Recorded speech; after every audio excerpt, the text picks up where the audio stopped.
할렐루야. 4월 9일 목요일 매일 성경 묵상 말씀입니다. 오늘 말씀은 이제 창세기로 다시 넘어갑니다. 창세기 22장 1절에서 24절의 말씀입니다. 한 교수가 학생들을 시험하기 위해 강의실에 들어왔습니다. 그는 아무 말 없이 물이 가득한 컵을 들고 있었습니다.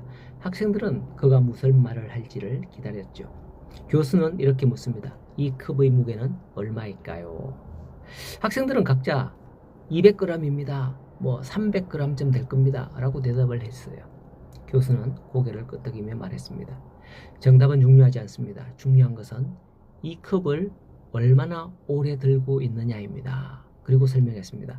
몇 분 들고 있으면 아무 문제가 없습니다. 1시간 들고 있으면 팔이 아플 겁니다. 하루 종일 들고 있으면 결국 팔이 마비될 수도 있습니다. 시험도 마찬가지입니다. 시험 자체는 우리를 무너뜨리지 않습니다. 그러나 그 시험을 계속 붙들고 놓지 않으면 그것이 우리를 지치게 하고 결국 무너지게 만듭니다.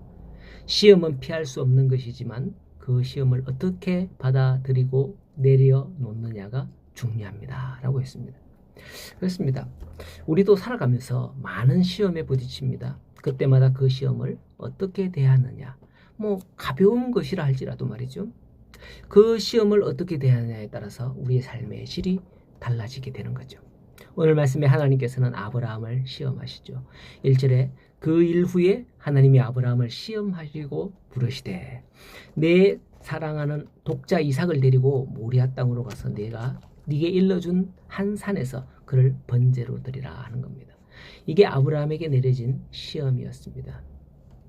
후사에 대한 하나님의 약속을 받고 25년을 인내하여 기다려서 드디어 100세에 낳은 독자 이삭. 아브라함에게 있어서 그보다도 더 소중한 귀한 것이 있을까요? 자식을 얼마든지 낳을 수 있는 사람에게는 자식보다도 더 귀한 것이 없을진데 자식을 낳을 수 없는 사람에게도 하나님의 은혜로 겨우 낳은 그 독자 이삭. 아브라함에게 있어서 이삭은 자기 생명보다도 훨씬 소중한 존재였을 겁니다. 아마도 그는 할 수만 있으면 자신이 대신 죽고 싶었을 거예요. 이것은 바로 우리에게도 마찬가지예요. 내가 가장 소중하게 여기는 것이 무엇입니까? 그 무엇보다도 자기 자식 아니겠어요? 우리 이런 말을 하잖아요. 아들이 얼마나 애들이 귀하면 10손가락 중에 아무 손가락이나 깨물어 봐라. 안 아픈 손가락이 있는가? 저도 그렇게 많이 들었습니다. 옛날 어릴 때. 엄마는 나만 미워해. 이렇게 하면서 할 때는 꼭 그런 소리를 하더라고요. 자, 어쨌든 이렇게 아브라함을 시험하는 하나님의 말씀을 들을 때 우리라면 어떻게 할까요?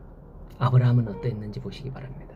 3절에 아브라함이 아침 일찍 일어나 나귀의 안장을 지우고 두 종과 그의 아들 이삭을 데리고 번제의 썰나무를 쪼개 가지고 떠나 하나님이 자기에게 일려주신 곳으로 갔다라고 합니다. 아브라함은 조금도 머뭇거리지 않고 이튿날 아침 일찍이 이삭을 데리고 하나님이 지시하신 모리아 산으로 갔다는 겁니다. 그리고 아브라함은 그곳에서 이삭을 번제로 드리려고 했습니다.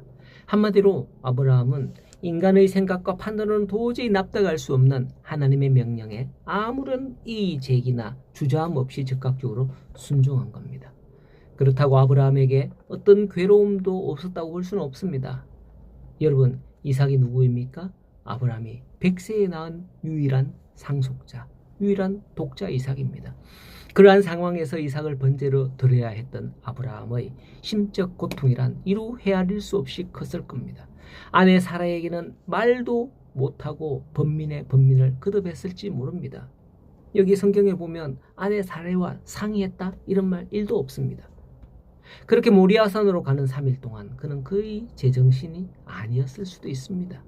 그런데도 어떻게 아브라함이 이렇게 순종할 수 있었을까요? 아브라함은 냉혈 인간인가요? 그러나 아브라함이 이렇게 즉각적으로 순종할 수 있었던 데에는 지난 25년간의 연단이 있었던 게 아닌가 생각될 수 있습니다. 그러한 과정에서 그는 지금 이 모습처럼 진정한 참 하나님을 만난 거죠.